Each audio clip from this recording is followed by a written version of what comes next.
Neil deGrasse Tyson has made a confusing video about animal ethics in the past, and I think Unnatural Vegan made a good response last time, but now he's at it again. Chuck, some time ago we did an explainer on being speciesist. I don't know if you remember that. Speciesist. If you're, you can be sexist, racist, you can be speciesist. Right. And I don't remember everything I talked about it, but one example would be, we all, or many people, ecologically conscious people will buy line-caught tuna.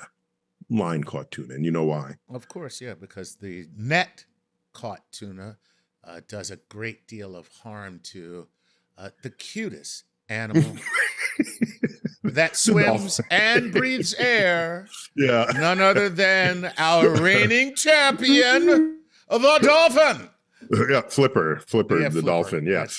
Yeah. So it's air breathing, so it gets trapped in the net and it can't breathe and it dies. And so you buy line-caught tuna, you don't kill the dolphins. But of course, when you buy line-caught tuna, you're killing the tuna.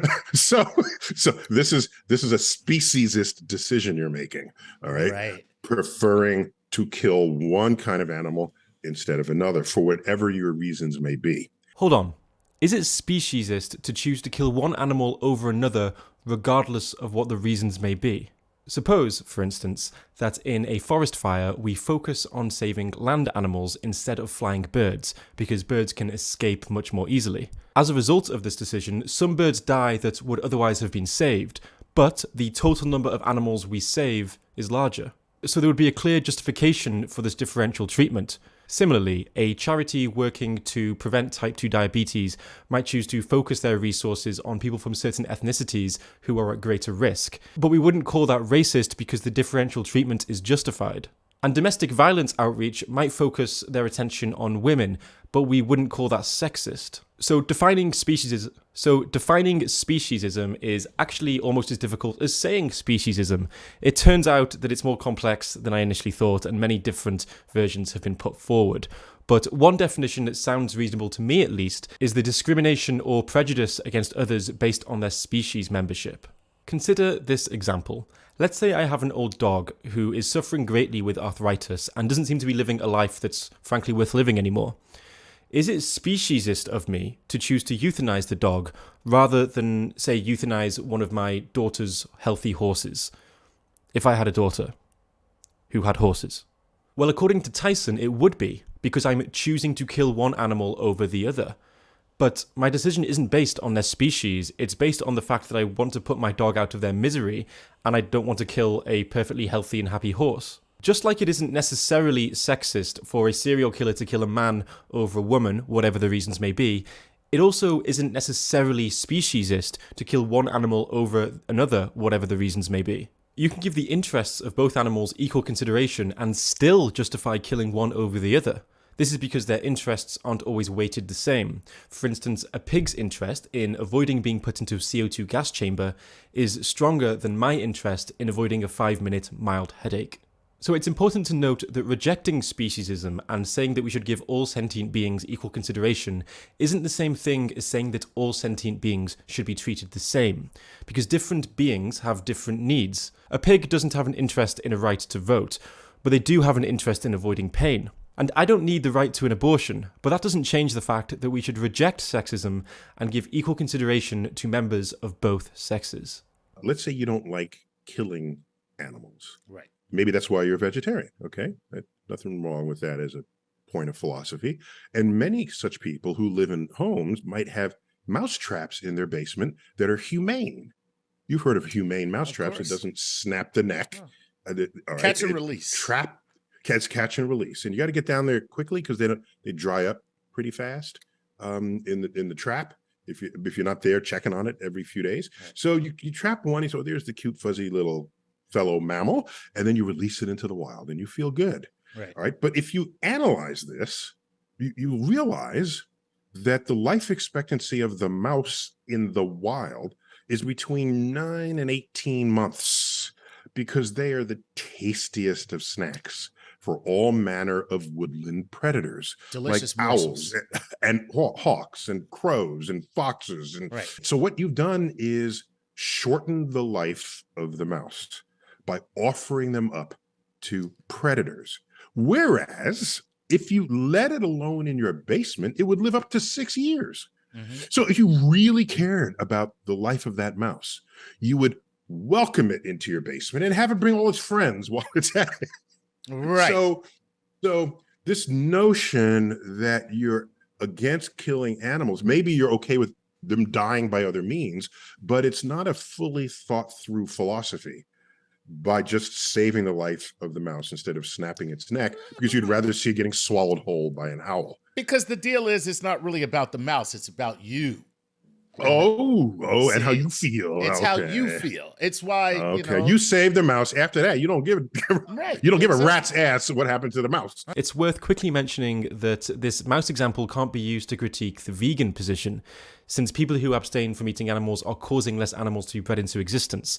It's not like they're dying in more painful ways if we don't breed them into factory farms. But I partially agree with the point that he's making here, because I think that both vegans and non-vegans often don't make a strong effort to try and see the bigger picture and to try and think about what will result in a better world to live in overall. However, while there are complicated knock-on effects to our actions, that doesn't mean that we should ignore the direct harm that humans are causing to animals or just throw our hands up in the air and give up. Honestly, I find it a bit frustrating that Tyson is making arguments to show how people who are really trying to avoid causing direct harm to animals are possibly missing something, when he also fails to even mention the fact that the vast majority of people are completely missing the animals who are being tortured in factory farms and slaughterhouses all over the world. But to address his point, I think that the people who use humane mouse traps and put the mouse outside aren't indifferent to the suffering that the mouse would feel if they're being eaten alive. I think they are probably just unaware of it or haven't given it much thought. I mean, we know that we're prone to cognitive biases like wishful thinking, and as I've talked about before on my channel, we often romanticize and idealize nature and the lives of wild animals. I think that many people would be interested in making a more humane decision if they were aware of the true fate of the mouse.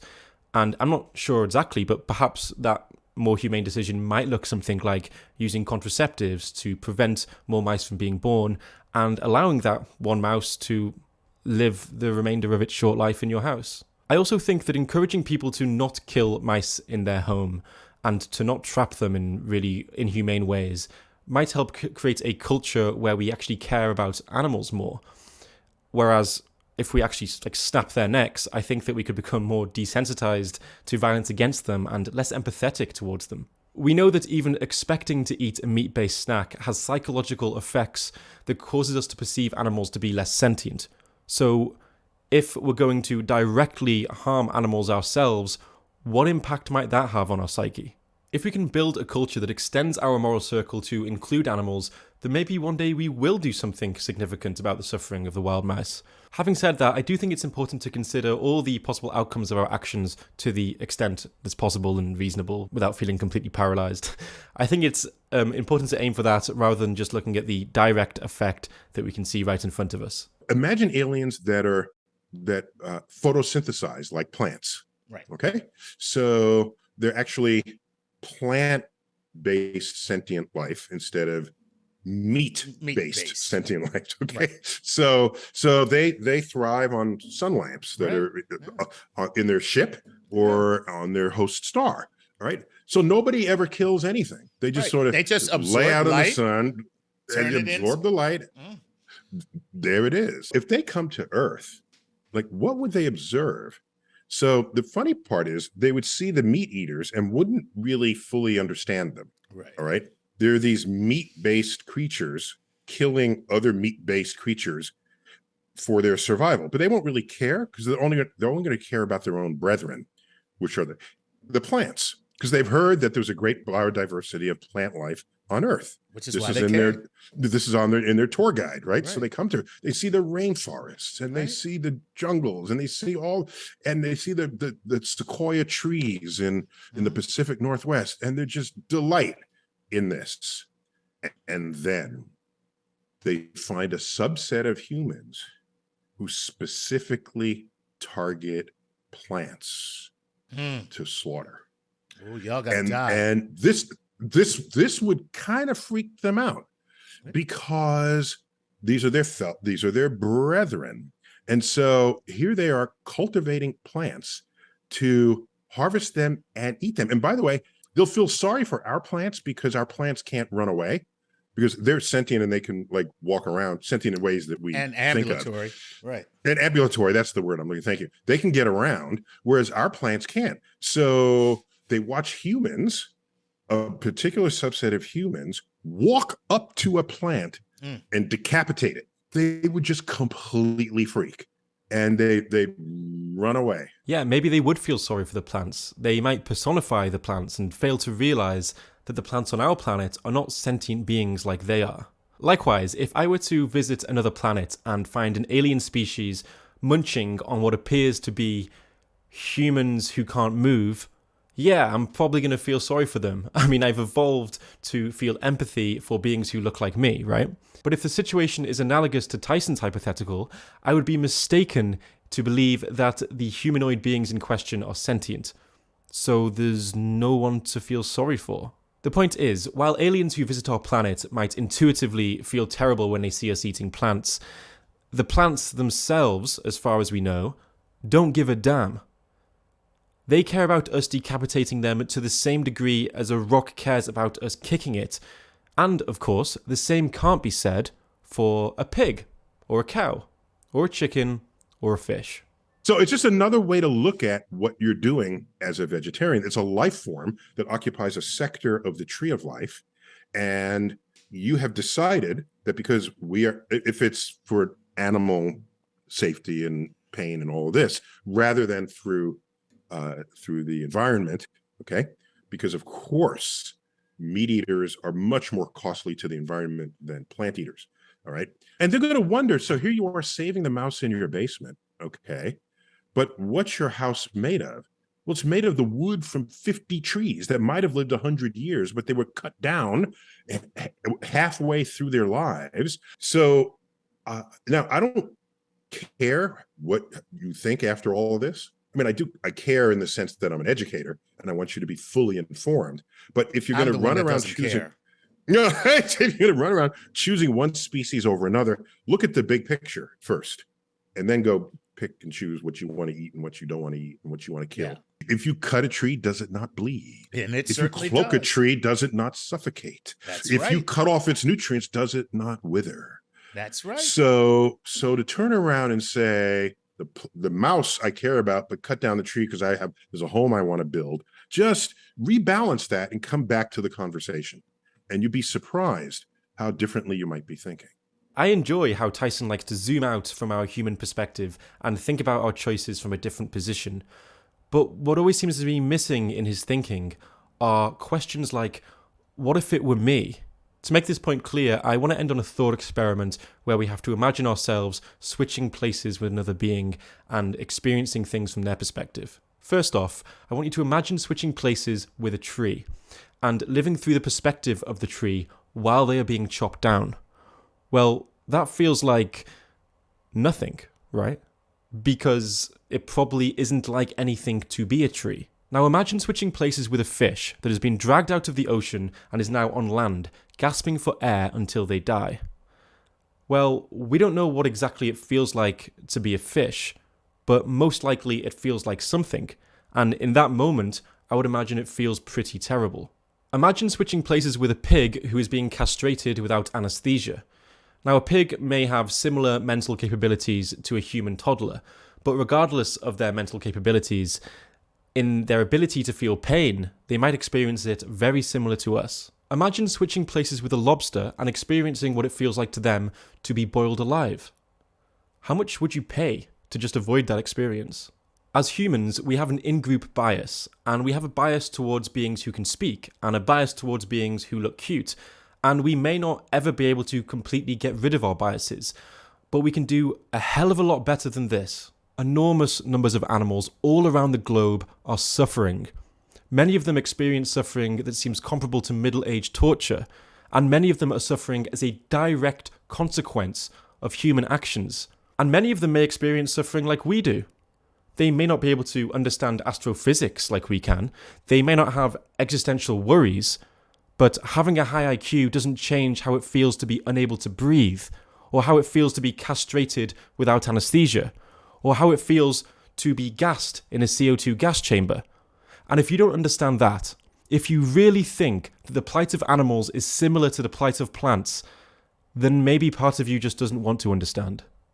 Thank you so much for watching this video, and a huge thank you to my patrons who have been sticking around despite the fact that I haven't been posting that regularly lately. I've been working on a different project outside of YouTube, but I've really been itching to get back, and I wasn't planning on making this video, but somebody commented on one of my videos telling me to react to it, and I checked it out, and I thought, oh man, it feels like there's quite a lot to say here, so I thought, why not get back? And in 2 weeks' time, I'm going to start posting more regularly on YouTube again, hopefully on a weekly basis. So, sorry about the hiatus. Thank you for sticking around. I'm really grateful for how trusting you all are of me, to support me to have this time to do the work I want to do. Yeah, with that said, thank you again for watching, and I will see you very soon with another video.